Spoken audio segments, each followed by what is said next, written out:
My name is Waverly Sims. I'm 24 years old. I work as a pediatric occupational therapist at a small clinic in Duluth, Minnesota. And last Christmas Eve, in front of 20 of my relatives, my parents ripped open the gift I'd spent 4 months preparing for them and laughed at it. Not a chuckle, not a polite, confused smile. They laughed. My mother held it up like it was a joke at a yard sale. My father shook his head and said, loud enough for every aunt, uncle, and cousin in that living room to hear. This is what happens when you don't have real ambition. You make arts and crafts. 20 people watched. Some looked away. A few laughed along. My cousin Derek snorted so hard eggnog almost came out of his nose. And nobody, not a single person in that room, said a word in my defense. But here's the thing they didn't know. There was something else inside that gift. Underneath the layer they mocked. And when my mother finally found it, 3 days later, after I was already gone, she called me 17 times in 1 hour. I didn't pick up. Not once. Before I go on, if this story connects with you at all, take a second to hit like and subscribe. Drop your city and local time in the comments. I always read them. Now let me take you back to the beginning. I need to explain something about my family before any of this makes sense. The Sims family runs on a point system. Not literally. There's no chart on the wall. But growing up, you learned fast that love in our house was earned, not given. And the points were always measured against one person. My older brother, Garrett. Garrett is 28 now. Back then, he was the sun, and the rest of us were just weather. He played baseball through high school, got a partial scholarship to a state university, graduated with a business degree, and took a sales job at a medical device company in Minneapolis. It wasn't extraordinary by any outside standard, but in my parents' eyes, Garrett had followed the plan, the correct plan. My path looked different. I was a quiet kid, loved building things with my hands, spent hours making little kits for injured birds I'd find near the lake. In high school, I told my parents I wanted to study occupational therapy, working with children who had developmental delays, helping them learn to hold a spoon, button a coat, write their name. My father stared at me like I'd said I wanted to join the circus. So, you want to teach kids to play with blocks? He said. That sentence lived in my chest for years. My mother wasn't cruel in the same way. She was worse in some respects, because she wrapped her disappointment in softness. She'd say things like, "That's sweet, Waverly, but don't you want something more stable?" Or, "Garrett's already making real money. Maybe talk to him about career advice?" It wasn't yelling. It was erosion. Slow, constant, quiet erosion. By the time I graduated college, with honors, by the way, and a clinical placement award, my parents didn't attend the ceremony. They said the drive to my campus was too far in December weather. It was 2 hours. They drove 3 hours the previous spring to watch Garrett's company softball tournament. I'm telling you this not for pity. I'm telling you so you understand what that Christmas gift meant, and why what happened in that living room didn't just embarrass me, it confirmed something I'd been afraid of my entire life, that no matter what I gave them, it would never be enough. Now, the gift. In August of that year, 4 months before Christmas, I started a project. I'd been thinking about it for a long time, and I finally had the savings and the time to do it properly. I hired a local bookbinder, a woman named Gail who worked out of a studio near Canal Park. Together, we created a hand-bound memory book. Not a scrapbook. Not a photo album from Walgreens. A real, leather-stitched, hand-pressed book with archival paper, restored photographs, and over 40 pages of family history. I interviewed my grandmother, my great-aunt Patty, two of my dad's cousins he hadn't spoken to in years. I found photos from the 1960s, my grandfather's fishing boat on Lake Superior, my grandmother's nursing school portrait, my parents' first apartment on 3rd Street. I wrote every caption by hand. I included a letter at the back, a long one, addressed to both my parents, telling them what they meant to me, even when things were hard between us. Even when I felt invisible, that book took me over 200 hours, and underneath it, tucked in a separate envelope at the bottom of the box, was something else. Something I'll tell you about later. Because what happened when they opened the top layer, the book, is where everything broke. And it broke in front of everyone. To understand what happened that Christmas Eve, you need to understand the house I grew up in. Not just the people, the house itself. My parents live in a split level on Woodland Avenue, about 10 minutes from the lake. It's not a big house, but my mother treats it like a museum. Everything has a place. The couch cushions get fluffed after every use. The holiday decorations go up November 15th. Same boxes, same order, every year. There's a framed photo wall going up the staircase. 11 frames. And 9 of them are Garrett. His little league team. His prom. His graduation. His first car. His company headshot. I'm in 2. One is a family portrait from when I was 6 where I'm mostly hidden behind my dad's arm. The other is a candid someone took at Thanksgiving where I'm in the background carrying a dish to the kitchen. I never asked my mother about it. I almost did once, when I was 17. I stood at the bottom of those stairs and counted the frames. I opened my mouth. And then I heard her in the kitchen telling my aunt on the phone, Garrett's regional numbers were the highest in his division this quarter, and I just closed my mouth and walked away. That was the thing about my family. The favoritism was never hidden. It was just never acknowledged. Like weather. You don't argue with weather, you just dress for it. My father, Roger Sims, is a retired pipe fitter. Worked 31 years at the same plant before his back gave out. He's not a talkative man, never was. But when he does talk, it matters. Because everyone listens. He has this low, flat voice, and when he says something dismissive, it doesn't sound like an insult. It sounds like a fact. Like gravity. When I was 13, I won a school science fair with a project on sensory processing. How certain textures and pressures help kids with autism calm down.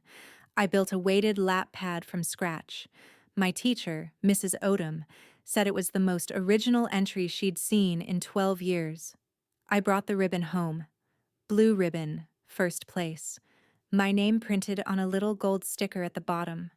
My father looked at it, looked at me, and said, "That's nice. Did you finish the dishes?" That was it. I remember standing in the kitchen that night washing a pot and hearing him in the living room telling Garrett, who was home from college that weekend, about a coworker's son who'd just gotten into law school. "Now that's a kid who's going somewhere," he said. I scrubbed that pot until my fingers were red. My mother, Diane, is more complicated. She's not cold exactly. She's warm, but selectively. She remembers Garrett's favorite meals, his coffee order, the name of every girlfriend he's ever brought home. She once drove 45 minutes in a snowstorm to bring him cough syrup when he had the flu during his junior year of college. When I had my wisdom teeth removed at 19, she forgot to pick me up from the oral surgeon. I sat in the waiting room for 2 hours, gauze in my mouth, dizzy from anesthesia, before I finally called a friend. She apologized later. Said she'd been helping Garrett move a couch into his new apartment and lost track of time. A couch. I'm not saying she didn't love me. I think she did, in her way. But her love for me always felt like something left over. Like the last piece of bread in the bag. Still bread technically, but stale. And only there because no one else wanted it. Garrett, to his credit, wasn't always cruel. He wasn't the villain in every scene. But he was comfortable being the favorite, and he never once questioned it. He never said, "Hey, Mom, maybe come to Waverly's thing too." He never made room. And sometimes He was worse than my parents, because he disguised it as advice. You know, Wave, he told me once, the summer after I graduated. If you'd gone into something more marketable, you wouldn't have to stress about rent. I was making $41,000 a year helping nonverbal children learn to feed themselves. He was making six figures selling surgical tools to hospitals. And somehow, in his mind, my stress was a character flaw. The worst part? My parents nodded along when he said things like that. My mother actually added, "He's just looking out for you, sweetheart." No one ever looked out for me. They just looked past me. By the time that Christmas came around, the Christmas, I was 24, living alone in a small apartment near the clinic, and doing well. Quietly, well. I had patients' families who sent me thank you cards. I had a waiting list. I'd been asked to co-author a paper with a university researcher on early intervention tactile therapy for toddlers, but none of that registered on the Sims family scoreboard. When I told my mother about the research paper, she said, "Oh, that's nice. Garrett just got promoted to regional manager, did he tell you?" He had. Twice. So when I started working on the memory book that August, it wasn't just a gift. It was an offering. A bridge. I thought, and I know how naive this sounds now, I thought that if I could show them something undeniably beautiful, something that proved I saw them, that I valued our family, that I had skills worth respecting, maybe they'd finally see me too. Maybe my mother would hold it and realize I'd spent months preserving her parents' history. Maybe my father would read the letter and understand that his daughter loved him even when he didn't make it easy. Maybe, for once, the gift wouldn't matter less because it came from me. I was wrong. And I wasn't just wrong in a small, disappointing, open it and set it aside kind of way. I was wrong in a way that rearranged something permanent inside my chest. Because what happened on December 24th, in that living room, with the tree lights blinking and Bing Crosby playing from the kitchen speaker and 20 relatives holding plates of my mother's pecan bars, what happened didn't just hurt me. It killed the version of me that still believed trying harder would fix it. December 24th, 6:47 p.m. I remember the time because I'd checked my phone right before walking through the front door, telling myself I still had a chance to turn around. I didn't turn around. The house smelled like cinnamon and roasted ham. My mother had the gas fireplace going, and every surface in the living room was covered in some kind of holiday decoration. Glass reindeer, pine garlands, those little porcelain village houses she collected from a catalog. The tree was in the corner by the bay window, fat and overdone, covered in ornaments that were mostly Garrett's childhood crafts. Popsicle stick stars, a painted macaroni frame with his school picture inside, a clay handprint from first grade. None of mine. I'd made ornaments too. I don't know where they went. 20 relatives were already there when I arrived. My Aunt Brenda and Uncle Cal. My cousins Derek, Shannon, and Tina. My great-aunt Patty, who I'd interviewed for the book. My father's brother, Uncle Neil, and his wife. A few others. Second cousins. Neighbors who were basically family. The house was loud and warm and full in a way that made you feel lonelier if you were already on the outside of it.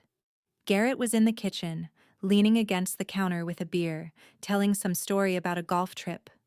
3 people were listening like he was performing a TED Talk. My mother was beside him, refilling a chip bowl, laughing at whatever he said. I came in through the side door with the gift box under my arm. It was wrapped in dark green paper with a gold ribbon. Gail, the bookbinder, had helped me find the right box. Sturdy, clean, with a magnetic lid. The book was nestled inside on a bed of tissue paper, and beneath it, in a separate craft envelope sealed with a wax stamp, was the other thing. The thing I haven't told you about yet. I set my coat on the bench by the door. My mother noticed me and waved. "Waverly, good, you're here.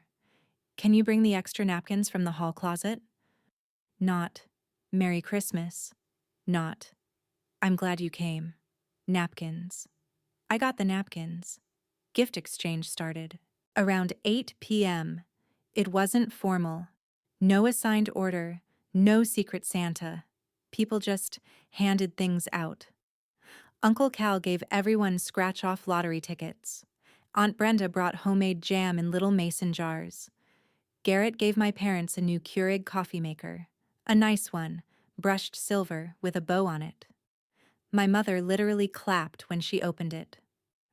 "Oh, Garrett, this is perfect," she said. "Our old one's been making that awful noise." My father nodded. Good man. 2 words. But from Roger Sims, 2 words were a standing ovation. Then it was my turn. I carried the box over and set it on the coffee table in front of both of them. I didn't make a speech. I just said, "This is for both of you. I've been working on it for a while." My mother picked it up. She looked at the wrapping. "Heavy," she said, like that was a review. She pulled off the ribbon and opened the lid, pushed aside the tissue paper, and lifted out the book. It was beautiful. I'm not saying that to brag, I'm saying it because it was. Dark brown leather cover, hand-stitched binding, the family name embossed in a simple serif font on the front. The Sims family. A living history. Inside, 42 pages of restored photographs, handwritten captions, interview excerpts, and a family tree I'd mapped going back to 1921. My mother turned it over in her hands, opened it, flipped through a few pages, and then she looked up at my father with this expression I will never forget. It wasn't anger. It wasn't disappointment. It was amusement. Like I'd handed her a child's finger painting and expected it to hang in a gallery. "Roger, look at this," she said, holding it open to a page of my grandmother's photos. She made a scrapbook. My father took it, flipped 2 pages, closed it. "That's a lot of effort for old pictures," he said. A few relatives chuckled. Not everyone, but enough. Enough that the sound filled the room and pressed against my ribs. Then Garrett leaned over from the armchair. "Wait, is this what you've been doing all fall? Mom said you kept calling Grandma asking about old stuff." He grinned. "I thought you were writing a novel or something." More laughter. Derek, my cousin, was the loudest. My mother set the book down on the coffee table, on top of a pile of used wrapping paper, and said, "That's very sweet, Waverly. Very crafty." Crafty. She said it the way you'd compliment a 10-year-old school project. Polite, dismissive, final. Nobody opened the book again. Nobody read the captions. Nobody saw the interview with Great Aunt Patty about her sister, my grandmother, surviving polio at age 9. Nobody saw the photo of my grandfather holding a fish the size of his torso, laughing so hard his eyes were shut. Nobody saw the letter I'd written at the back, 4 pages long, in my own handwriting. The book sat on that pile of crumpled wrapping paper like it was garbage.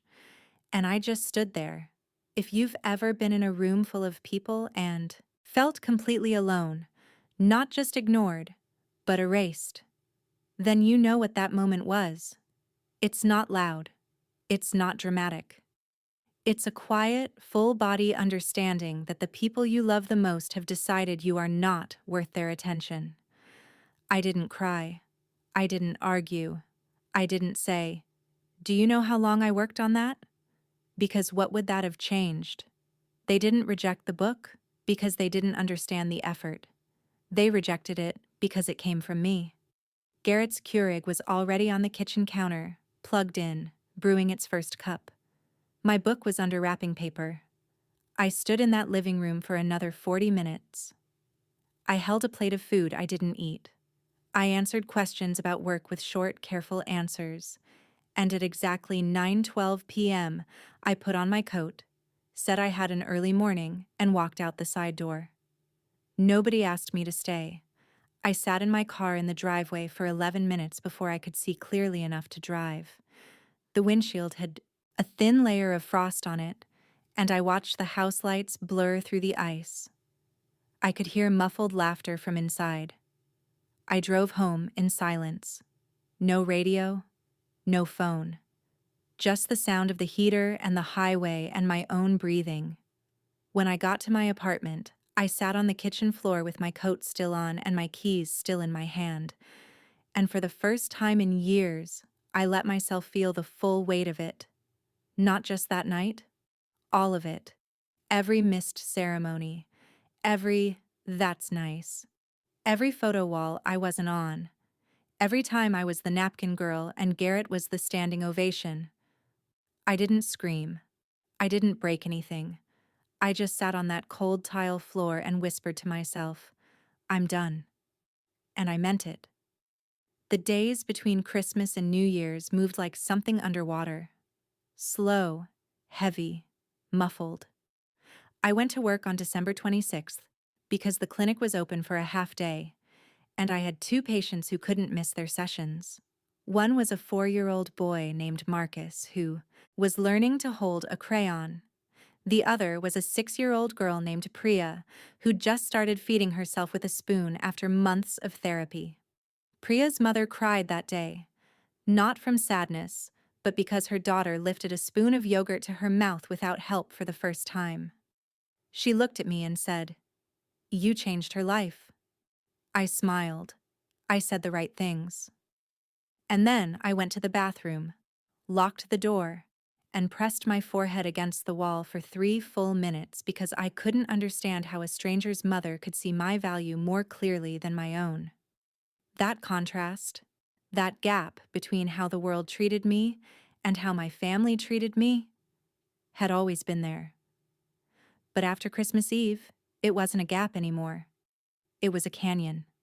And I was standing on one side, finally admitting I couldn't build a bridge long enough to cross it. My mother called me on December 27th. Not to apologize, not to talk about the book. She called to ask if I still had Aunt Brenda's crock-pot lid. Apparently, someone had mixed up dishes at the party. "I think it might be in your car," she said. "Can you check and drop it off this weekend?" I checked. I didn't have it. I told her that. "Okay," she said. Then a pause. "You left early on Christmas Eve. Everything okay?" I wanted to say no. I wanted to say, "You put my gift under trash paper and called it crafty and you're asking me if I'm okay?" But I didn't, because I'd learned a long time ago that confrontation in my family didn't lead to resolution. It led to being told I was too sensitive. "I'm fine," I said. "Just tired." "Okay, well, Garrett's coming for New Year's if you want to join." I said maybe. I didn't go. On December 30th, I sat at my small kitchen table and wrote 2 things. The first was a list. Not dramatic, not angry, just honest. I wrote down every major life event I'd had in the last 10 years, and next to each one, I wrote whether my parents had shown up, acknowledged it, or ignored it. Graduation, ignored. Clinical placement award, ignored. First apartment, no help, no visit. Wisdom teeth surgery, forgotten. Research paper acceptance, dismissed. Christmas gift, 200 hours of work. Mocked, 6 entries, 6 failures, not one exception. The second thing I wrote was shorter. It was a letter to myself. I kept it in the drawer beside my bed for months. I won't tell you everything it said, but the first line was this: "You are allowed to stop performing for people who will never clap." I read it every morning for the next 3 weeks. January was hard, not because anything dramatic happened, but because nothing happened. And that was the point. I stopped calling my parents. I stopped texting my mother the little updates I used to send. Things about work, about the weather, about a recipe I'd tried. I stopped being the one who maintained the thread. And you know what happened? Silence. 17 days passed before my mother noticed. She sent me a text on January 16th that said, "Haven't heard from you in a while. Everything okay?" I replied, "Yep." Just busy with work. She sent a thumbs up emoji. That was it. 17 days of silence and a thumbs up emoji was enough for her. Garrett didn't reach out at all. Not once in January. Not once in February. I could have disappeared entirely, and I genuinely believe it would have taken him until the next holiday to notice. My father never called. But that wasn't new. Roger Sims didn't call people. People came to him. That was the arrangement, and it had never been questioned. I questioned it now. February was when the loneliness really hit. I'd go to work, do my job well, come home, eat dinner alone, and sit in the quiet of my apartment wondering if I'd made the right choice. Because pulling away from your family, even a family that hurts you, doesn't feel like freedom at first. It feels like amputation. You keep reaching for something that isn't there anymore. I almost broke 3 times. The first was on a Sunday afternoon when I drove past Woodland Avenue on the way to the grocery store. I didn't plan it. The detour just happened, the way old roots live in your muscle memory. I saw my parents' house, the porch light on, my dad's truck in the driveway. And for about 30 seconds, I wanted to pull in, knock on the door, and pretend everything was fine.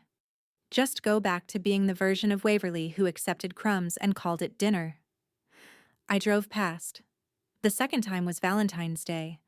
Not because of romance. I wasn't seeing anyone, but because my mother always used to send me a card. A cheap one from the drugstore, usually with a cartoon bear on it. That year, no card came. I checked the mail 3 times. Nothing. I sat on my couch that evening holding a mug of tea, and I thought, maybe I'm the problem. Maybe I'm making this bigger than it is. Maybe they just don't know how to show love the way I want them to. And then I remembered my mother. Clapping for a coffee machine. She knew how. She just chose who deserved it. The third time I almost broke was the worst. It was a Thursday night in late February. I was organizing a drawer and I found an old birthday card my father had given me when I turned 12.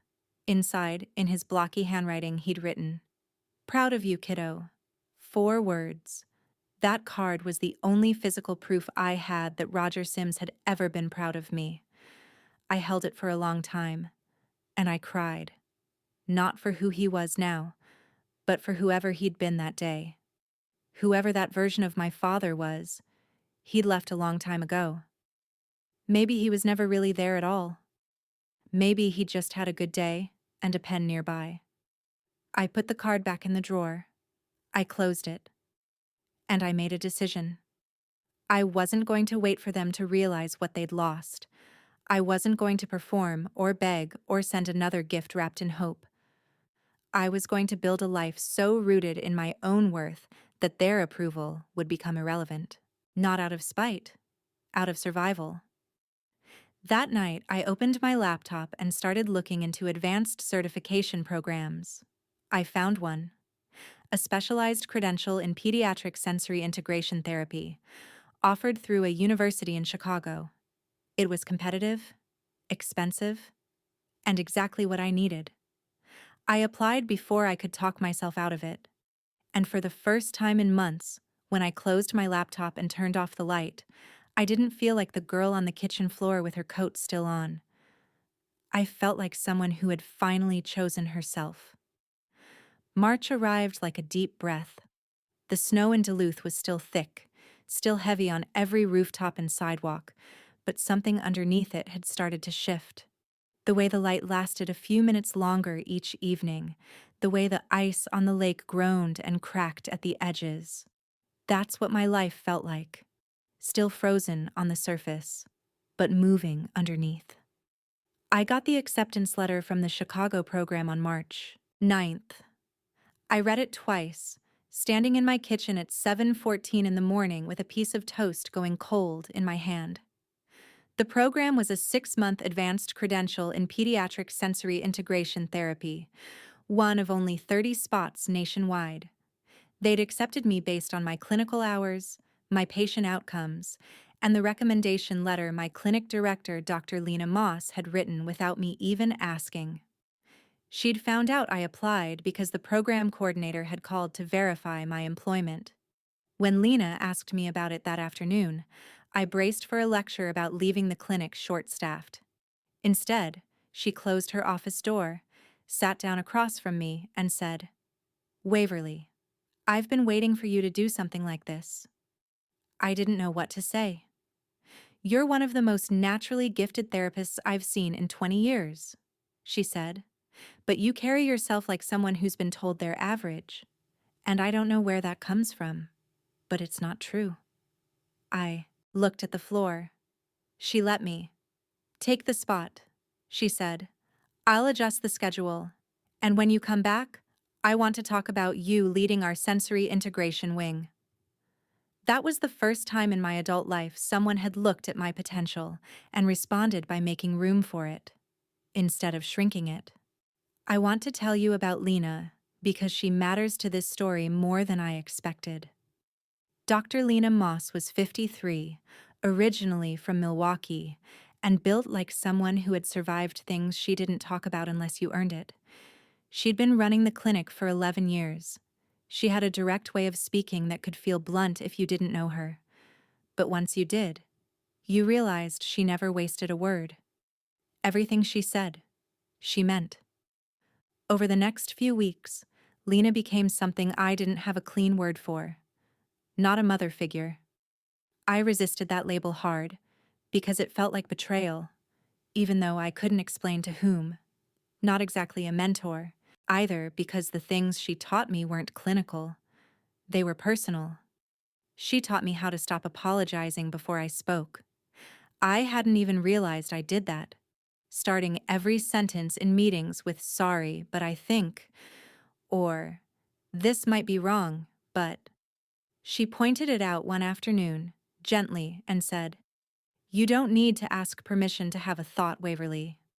She taught me how to accept compliments without deflecting them. When a patient's father told me I was the reason his son could now tie his own shoes, I said, "Oh, he did most of the work." Lena pulled me aside after and said, "You did the work too. Let it land." She taught me how to take up space without apology. And slowly, not all at once, not in some dramatic transformation, I started to change. Not who I was, but how much of myself I allowed to exist in a room. The Chicago program started in April. I drove down on a Sunday, moved into a small furnished sublet near Lincoln Park, and spent the next 6 months in the most intense professional experience of my life. 12-hour days, case studies, lab simulations, live clinical work with children who had severe sensory processing disorders. Kids who couldn't tolerate being touched, who screamed at certain sounds, who lived in bodies that felt like constant static. I was good at it, not because I was smarter than the other 29 people in the cohort, but because I understood something about being overwhelmed by the world around you and not having anyone notice. By July, I was leading a small research group within the program. By September, our group's findings on weighted tactile protocols for toddlers with autism spectrum disorder were accepted for presentation at a national occupational therapy conference in Denver. My name was second author on the paper. I was 24 years old. I didn't tell my parents any of this. Not a word. And here's the strange part. Or maybe the predictable part. While I was in Chicago, building something real, my family's life continued in Duluth, as though I had never existed. I know this because my cousin Shannon, the one relative I still talk to occasionally, kept me loosely updated. Garrett had gotten engaged. His girlfriend Megan, a perfectly nice woman I'd met twice, had said yes in June. My mother, according to Shannon, was over the moon, already planning, already talking about venues and centerpieces and guest lists. Nobody told me about the engagement. I found out through Shannon's Instagram story, a repost of Megan's ring photo with a row of heart emojis. I stared at that photo for a long time. Not because I was jealous. I was genuinely happy for Garrett in the way you can be happy for someone and still feel the ache of being invisible to the people around them. What hurt wasn't the engagement. It was the confirmation that the family I'd stepped away from hadn't even noticed the empty chair. Shannon called me that night. "You okay?" she asked. "Yeah," I said. "I just wish someone had told me. I think your mom assumed Garrett would tell you. Garrett doesn't have my number saved with a name. I'm literally in his phone as Sis." Shannon was quiet for a moment. Then she said, "For what it's worth, I think what you're doing in Chicago is incredible." That was enough. Not everything, but enough. I finished the program in October, top of my cohort. I had job offers from 2 clinics in Chicago, a standing invitation to return to Duluth with Lena, and a conference presentation scheduled for January. I chose to go back to Duluth. Not for my family, for Lena, for the clinic, for the kids on my waiting list who'd been counting the weeks until I came back. Marcus, the boy with the crayons, had graduated to colored pencils while I was gone. His mother sent me a video. I watched it 14 times. I moved back into my old apartment the first week of November. Unpacked, slowly. Hung a new photo on my wall. A group shot of my Chicago cohort. All 30 of us. Arms around each other outside the lab building. I was in the center, not the edge. I didn't call my parents to say I was home. But Duluth is a small enough city that word travels. On November 19th, my mother sent me a text. "Shannon says you're back. Garrett's engagement party is December 20th. You should come." Not, "Welcome home," not, "We missed you," not, "How was Chicago?" "You should come." I read that text sitting on my bed, still in my coat, the November cold pressing against the windows. And I felt something I hadn't expected. Not anger, not sadness. Calm. A deep, still, unmovable calm, the kind you can only feel after you've done the work of rebuilding yourself from the inside. I typed back, "I'll be there," and I started planning what I would bring with me. Not a gift this time. Something else, entirely.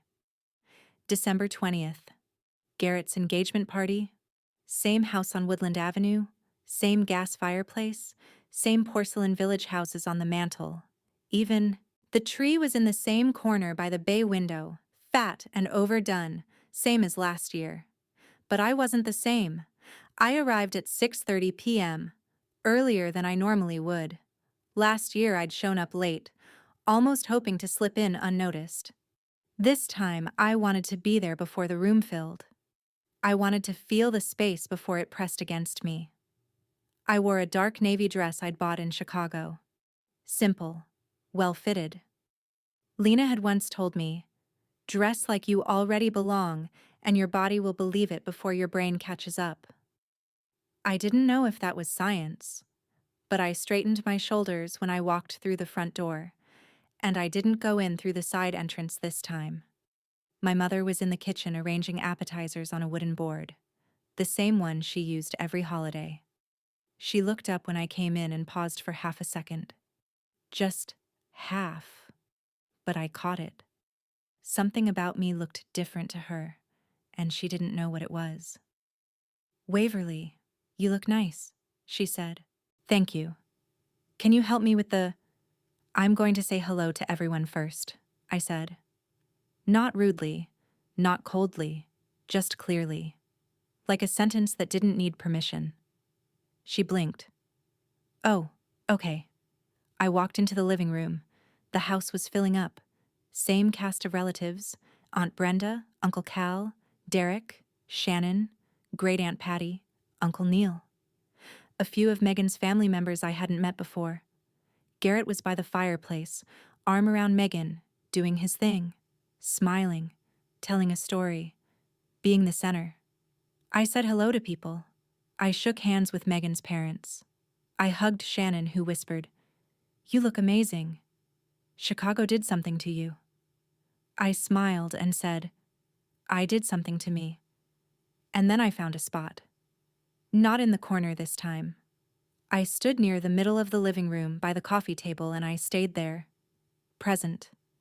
Visible. Not performing. Just existing without apology. It felt foreign. Like wearing shoes on the wrong feet and slowly realizing they actually fit. Around 7:30, my father appeared from the back hallway. He'd been in the garage, probably avoiding the early socializing, which was his way. He saw me and gave a short nod. Waverly. Hi, Dad. He looked at me for a moment.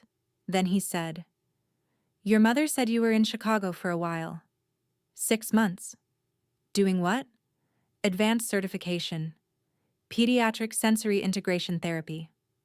He processed this the way he processed everything, silently, with a face that gave you nothing.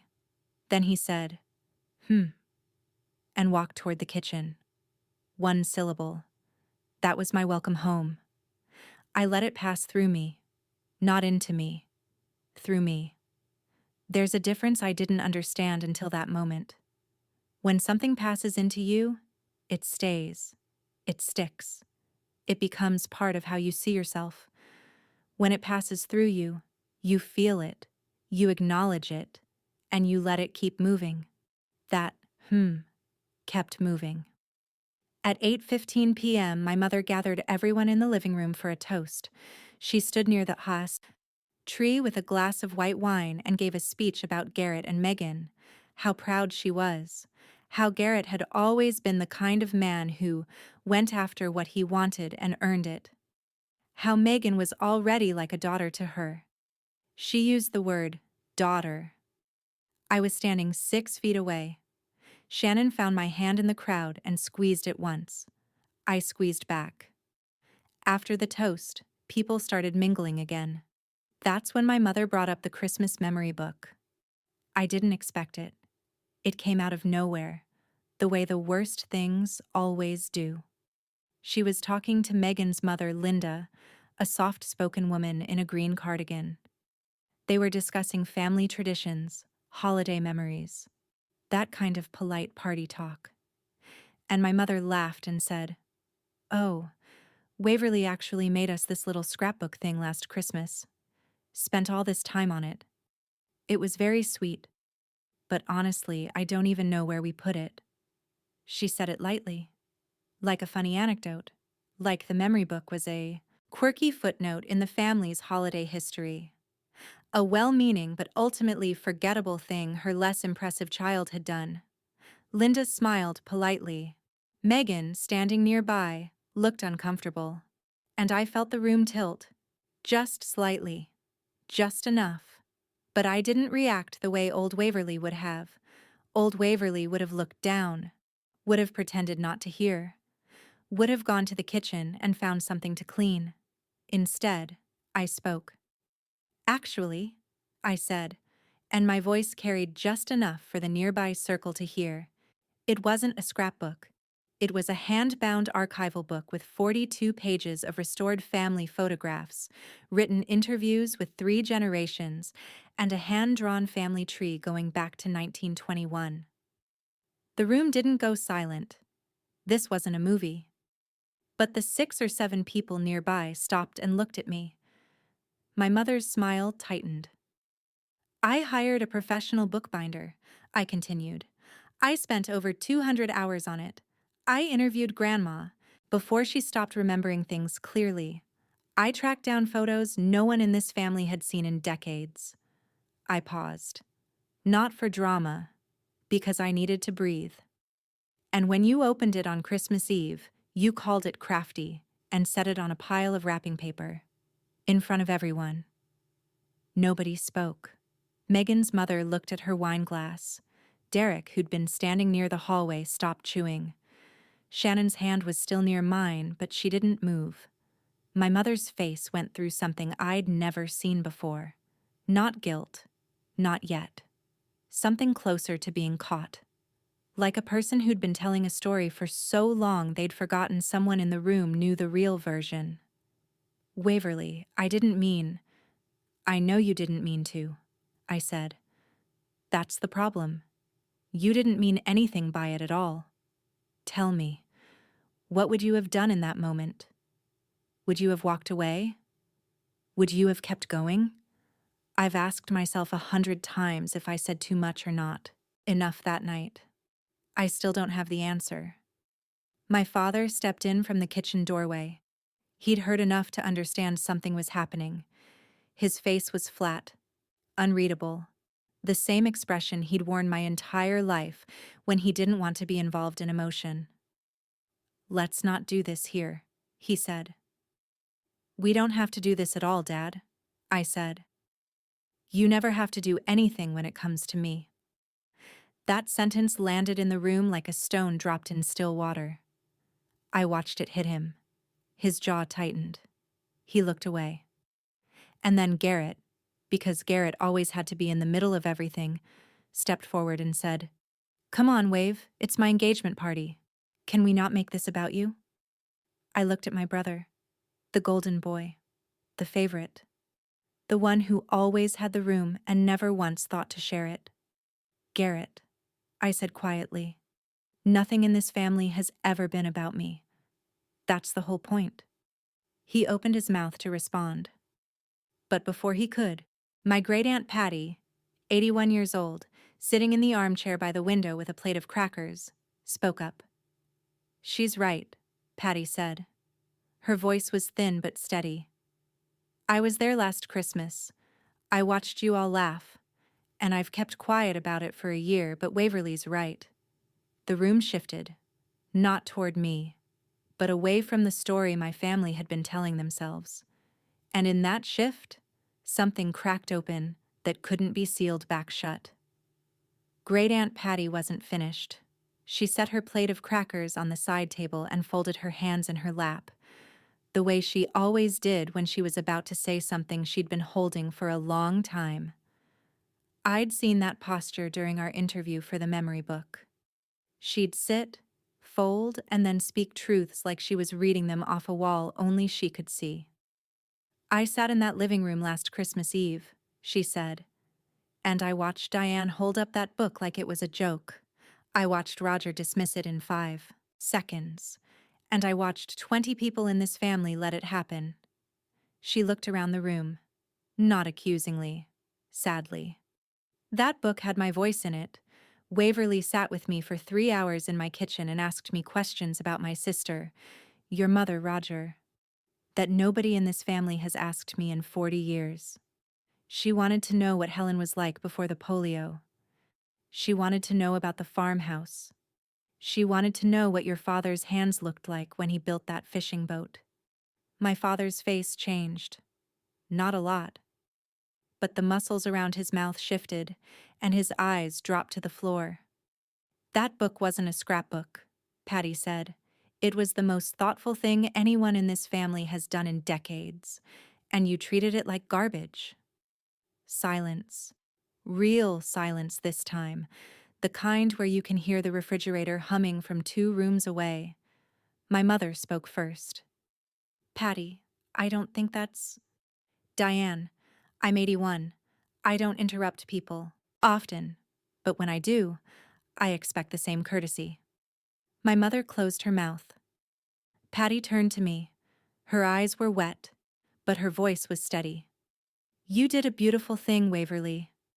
I want you to know that I've told you before, but I'm saying it again, in front of everyone, because apparently this family only hears things when there's an audience." I nodded. I couldn't speak. If I'd spoken, I would have broken, and I wasn't willing to do that.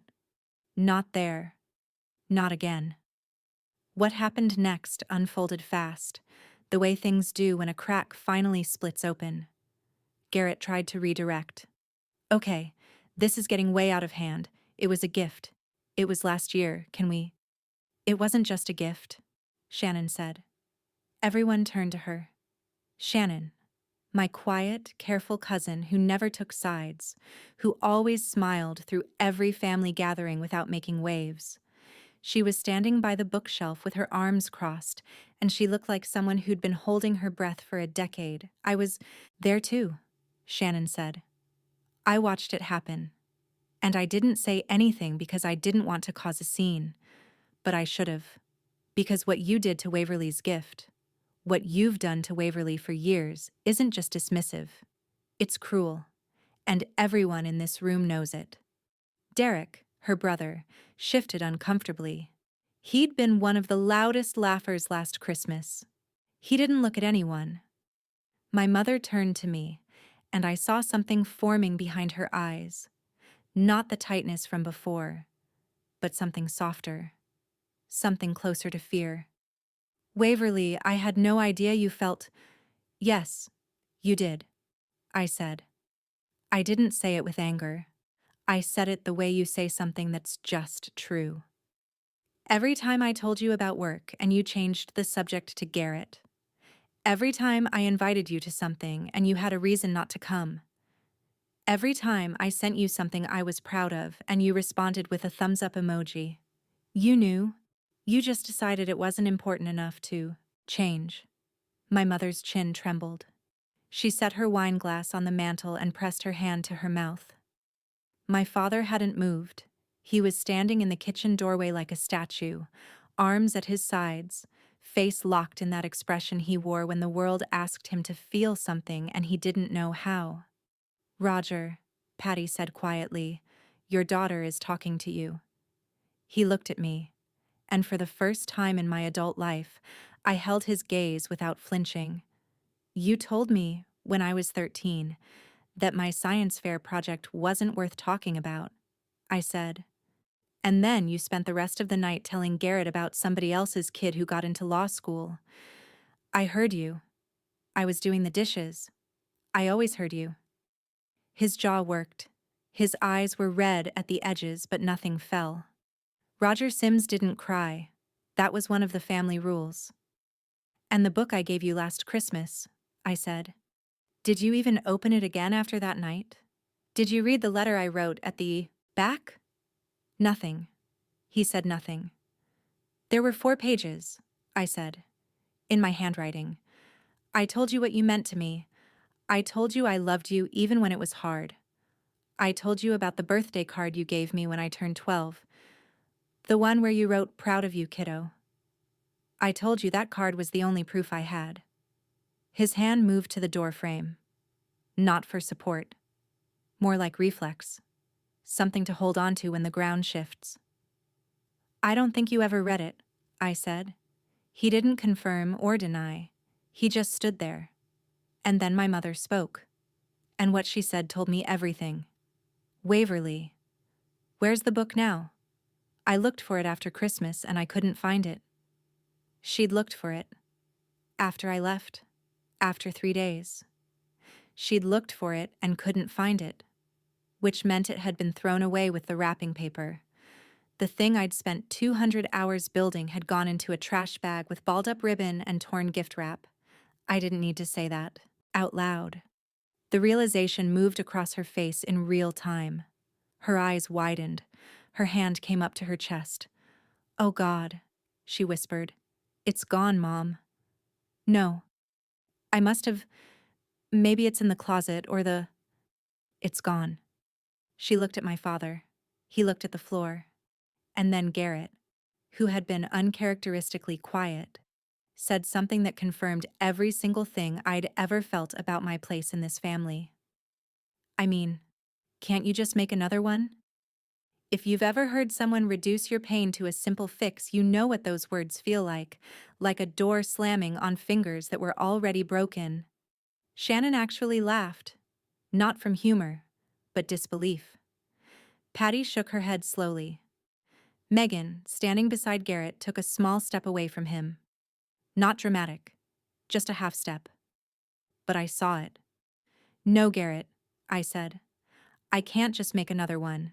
The interviews, the photos, the research, that took months. Grandma can barely remember her own name. Now, some of those stories are gone forever. The room absorbed that. You could feel it. The weight of something irretrievable settling over everyone like dust. But that's not even the part that matters, I said. There was something else in that box. Underneath the book. An envelope. My mother blinked. What envelope? A craft envelope, sealed with a wax stamp. I put it at the bottom of the box under the tissue paper. If you'd looked, if you'd cared enough to look past the thing you laughed at, you would have found it. What was in it? My father asked. His voice was rough, quiet, the quietest I'd ever heard him. A check, I said, for $14,000. Every dollar I'd saved over 2 years working extra weekend shifts at the clinic. I was going to help you pay off the rest of the kitchen renovation you couldn't finish. The room didn't gasp. That only happens in stories. What really happened was worse. A kind of collective stillness. Like everyone had stopped breathing at the same time. My mother sat down on the arm of the couch. Not gracefully. She just folded. My father turned away. He put his hand on the kitchen door frame and stood there, facing the wall. And I stood in the middle of that room, steady, and let the truth sit where I'd placed it. Type karma if you believe the truth always finds its moment. Nobody moved for what felt like a full minute. In reality, it was probably 15 seconds.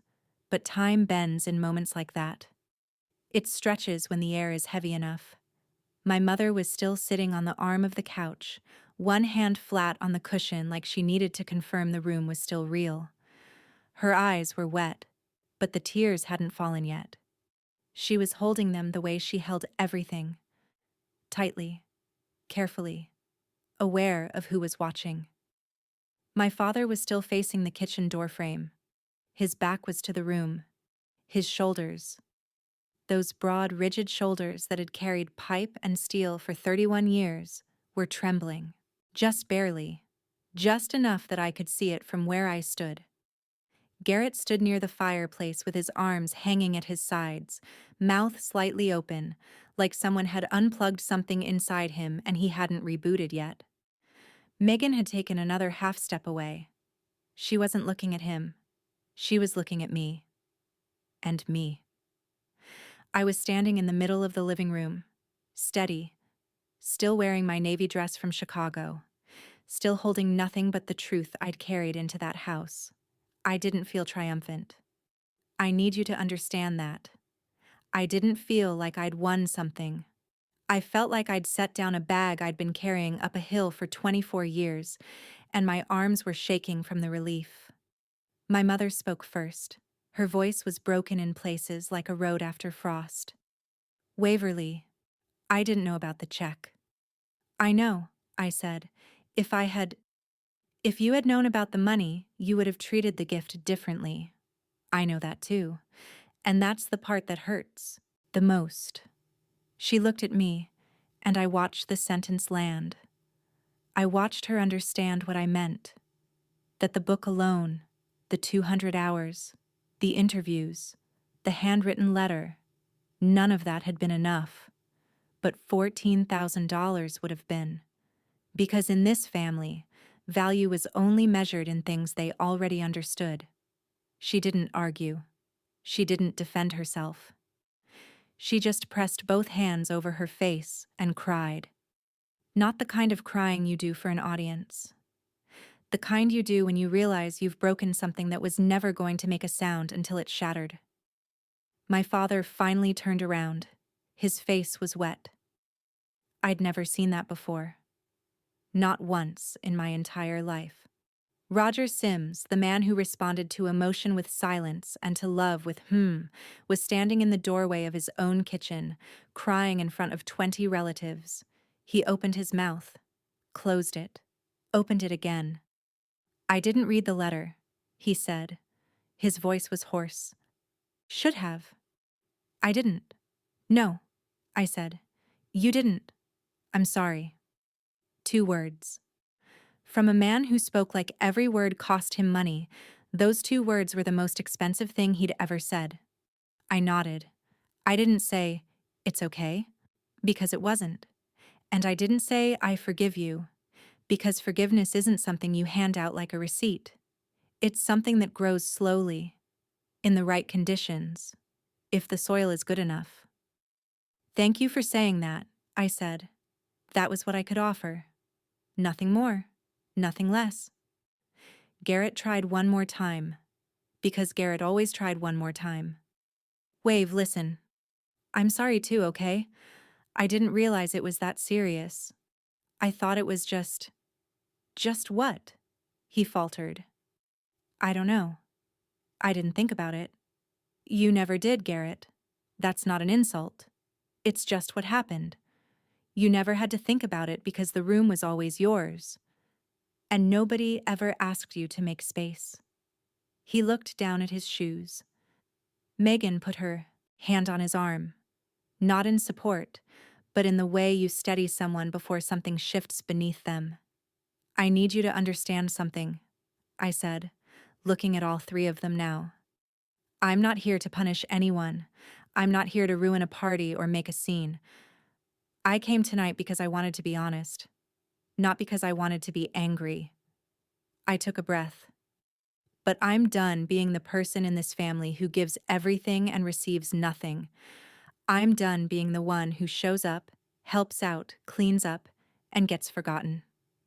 I love you. I do. But love without respect is just labor. And I've been laboring for this family my entire life without a single thank you that wasn't followed by a request. The room was still. Patty was watching me with her hands folded, the ghost of a smile on her face.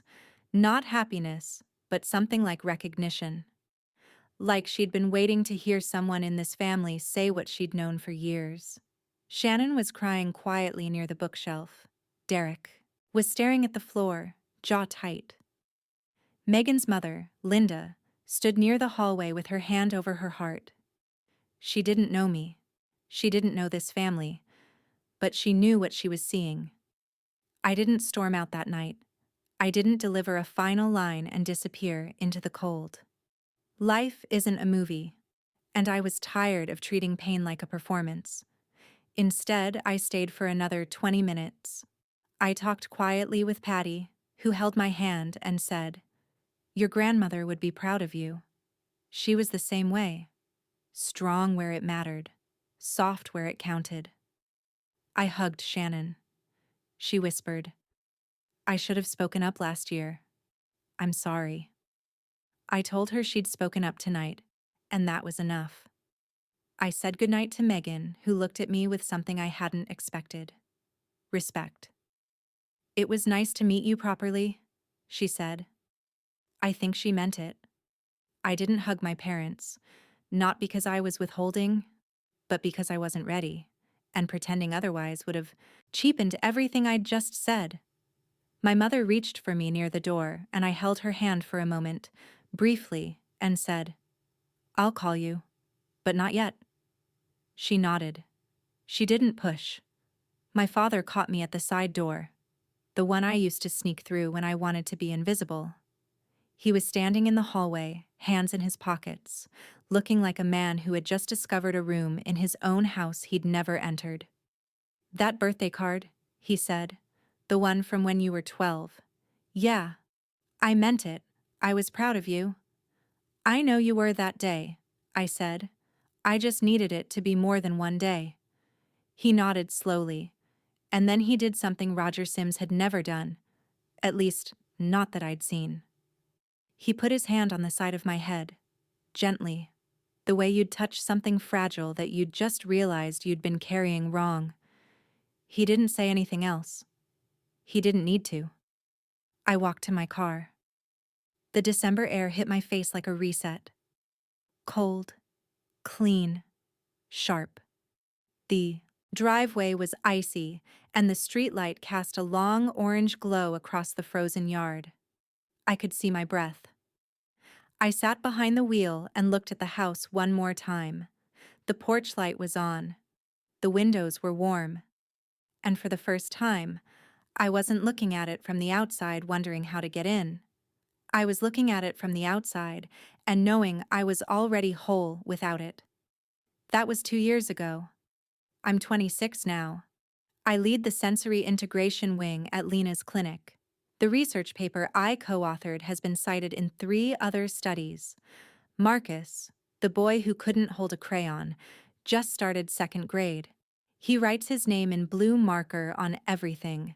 His mom sends me a photo every September. My parents and I talk. Not often, not deeply, but with something that wasn't there before. A kind of cautious honesty that feels like the early stages of rebuilding a house you once burned down.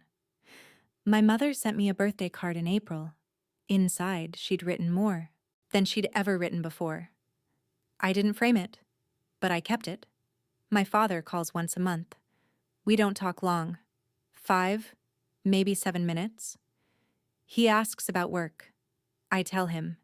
He listens. It's not a transformation, it's a beginning. Garrett and I are civil. He's married now. Megan's good for him. I think she holds up a mirror he didn't know he needed. He hasn't apologized properly yet, and I haven't asked him to. Some things take longer to crack through, and I've learned that demanding change on my timeline only exhausts me. The memory book is gone. That's a fact I've accepted. Some things you pour your heart into will be discarded by the people you made them for. That doesn't undo the making. It doesn't erase the love that went into it. It just means the love had nowhere to land, and you have to find a new place to put it. I put mine into my work, into my patience, into the life I've built with my own hands, in my own name, on my own terms. There's a phrase I wrote in that letter to myself, the one I kept in the drawer beside my bed during those long, silent months when I was learning how to choose myself. You are allowed to stop performing for people who will never clap. I stopped performing, and eventually, the people who mattered started clapping anyway, not because I asked, because I finally gave them something real to see. If this story stayed with you, if any part of it felt familiar, I want to hear from you. Drop a comment. Tell me what moment hit you the hardest. Tell me about the gift you gave that no one appreciated, or the room where you felt invisible, or the day you finally decided you were enough.